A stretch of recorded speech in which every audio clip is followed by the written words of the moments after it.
गांव के आखिर में एक पुरानी वीरान हवेली थी। लोग कहते थे कि वहां रात को चीखों की आवाजें आती हैं। सूरज डूबते ही पूरा इलाका सुनसान हो जाता था। कोई भी उस हवेली के करीब जाने की हिम्मत नहीं करता था। एक दिन 4 दोस्तों ने फैसला किया कि वो इस राज को जानकर रहेंगे। सबने टॉर्च उठाई और आधी रात को हवेली की तरफ चल पड़े।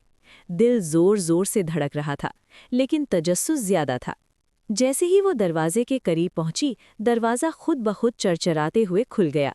सबके कदम रुक गए। अंदर घुप अंधेरा था।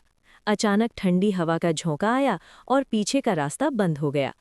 अचानक ऊपर वाली मंजिल से कदमों की आवाज आने लगी।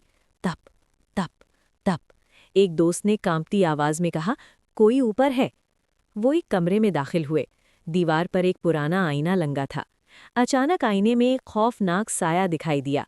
सबने पीछे मुड़कर देखा, मगर वहां कोई नहीं था। मगर वहां तो सालों से कोई नहीं रहता था। अब उनकी सांसें तेज हो चुकी थी।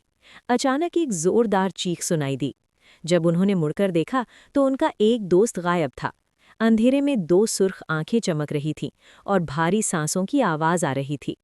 अचानक एक बूढ़ी औरत का साया उनके सामने आया। उसकी आंखें सुर्ख थीं और आवाज गूंज रही थी, जो भी यहाँ आता है वापस नहीं जाता। वो हवेली दरअसल एक ऐसी औरत की थी जिस पर बरसों पहले जुल्म हुआ था, और उसकी रूह अब भी वहां भटकती थी। अगली सुबह गांव वालों ने देखा कि हवेली के बाहर एक टॉर्च पड़ी है, मगर चारों दोस्त कहीं नजर नहीं आए।